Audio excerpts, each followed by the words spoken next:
আমি এখন এই রাস্তা ধইরা খিলক্ষেত বেড়াবো। ঢাকা খিলক্ষেত, এটা হলো আপনার বনরূপা এলাকা। যারা এই এলাকার নাম শুনছেন তারা জানেন এখানে অনেক লোকজন থাকে। ফ্যাক্টরি, মিল, কারখানা সবকিছু হয়েছে।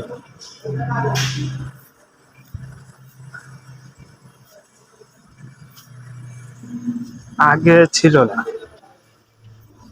আগে ছিল না। যে বন ফুল গুলা দেখতেছেন, এগুলা এই জায়গা প্রতি এই টাইমে ফুল ফুটতো।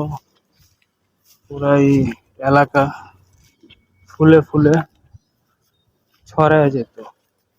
এখন তো ঘর বাড়ি করছে, ফ্যাক্টরি করছে, এই গাছগুলাতে এরকম দেখা যায় না আগের মতন।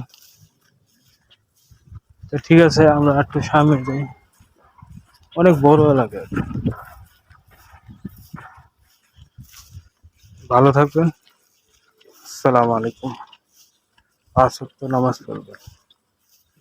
আল্লাহ হাফেজ।